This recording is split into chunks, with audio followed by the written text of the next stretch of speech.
آپ نے مہنگی گھڑیاں بنانے والے برانڈ رولیکس کا نام تو سنا ہوگا، لیکن اگر اسی برانڈ کا نام جاسوسی کی دنیا سے جڑ جائے تو کیا ہوگا؟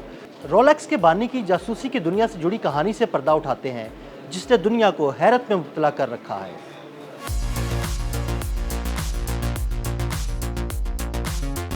دنیا کی سب سے مہنگی اور معیاری گھڑیاں بنانے والا برانڈ رولیکس ہمیشہ معیار، دولت اور وقار کی علامت رہا ہے، لیکن ایک حالیہ برطانوی اخبار ٹیلیگراف نے اپنی رپورٹ میں اس شاندار برانڈ کے بانی ہانس ولس-ڈورف کے ماضی پر ایک سنگین سوالیہ نشان لگا دیا ہے اور ایسے انکشافات کیے ہیں جو تاریخ کا رخ بدل سکتے ہیں۔ یہ انکشاف برطانیہ کے نیشنل آرکائیوز میں موجود پہلے سے خفیہ رکھی گئی دستاویزات سے ہوئے ہیں، جن پر برطانوی خفیہ ادارے MI5 کا کوڈ نیم باکس 500 درج ہے۔ یہ کاغذات 1941 سے 1943 کے درمیان تیار ہوئے اور ان میں ہانس کو انتہائی ناپسندیدہ اور جاسوسی کے مشتبہ شخص کے طور پر بیان کیا گیا۔ دستاویزات کے مطابق MI5 کے ایجنٹس سمجھتے تھے کہ ولس-ڈورف جرمن آمر ہٹلر کے حامی ہیں اور ممکنہ طور پر نازی جرمنی کے لیے جاسوسی کر رہے ہیں، حالانکہ وہ ایک برطانوی شہریت یافتہ شخص تھے، لیکن دوسری جنگ عظیم کے دوران انہیں اتحادی افواج کے لیے ایک ممکنہ خطرہ تصور کیا گیا۔ ایک خط جو 1941 میں وزارت اقتصادی جنگ کے بلیک لسٹ سیکشن سے جاری ہوا، اس بات پر غور کرتا ہے کہ ہانس کو بلیک لسٹ کیا جائے یا نہیں، لیکن یہ بھی تسلیم کیا گیا کہ یہ اقدام اس وقت برطانیہ اور سلطنت کے دیگر ممالک کے ساتھ رولیکس کے بڑے تجارتی تعلقات کو نقصان پہنچا سکتا ہے، اس لیے اس وقت براہ راست کارروائی نہیں کی گئی۔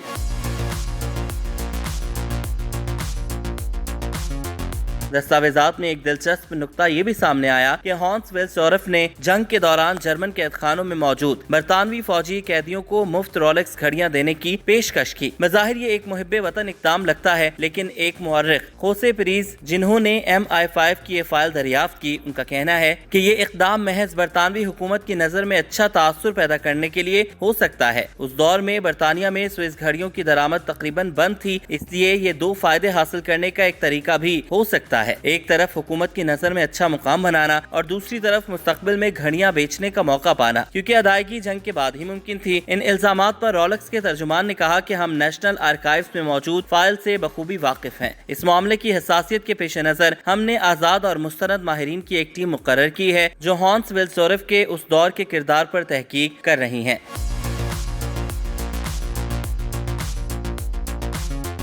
ہانس 1881 میں جرمنی کے علاقے باویریا میں پیدا ہوئے۔ کم عمری میں والدین کا انتقال ہو گیا۔ 1903 میں وہ انگلینڈ آ گئے۔ اس وقت برطانیہ میں امیگریشن کا کوئی سخت نظام نہیں تھا۔ انہوں نے لندن کے علاقے ہیٹن گارڈن میں گھڑی سازی کا کام شروع کیا، پھر برطانوی نژاد فلورنس کروٹی سے شادی کی۔ 1905 میں انہوں نے رولیکس کا برانڈ رجسٹر کرایا اور 1919 میں کمپنی کا ہیڈ آفس جنیوا، سوئٹزرلینڈ منتقل کر دیا۔ ہانس ولس-ڈورف کا انتقال 1960 میں ہوا اور انہوں نے اپنی تمام ملکیت ہانس ولس-ڈورف فاؤنڈیشن کے حوالے کر دی، جو آج بھی رولیکس کی مالک ہے اور مختلف فلاحی منصوبوں میں کام کرتی ہے۔ یہ انکشافات ہانس کے بارے میں ایک متنازع تصویر پیش کرتے ہیں۔ ایک طرف وہ ایک کامیاب کاروباری شخصیت اور محب وطن نظر آتے ہیں، تو دوسری طرف ان پر ہٹلر کے حامی اور ممکنہ نازی جاسوس ہونے کے شبہات موجود ہیں۔ آنے والے دنوں میں رولیکس کی جاری تحقیق سے اس تاریخی راز پر مزید روشنی پڑ سکتی ہے اور ہو سکتا ہے کہ آنے والے دنوں میں مزید حقائق سامنے آئیں۔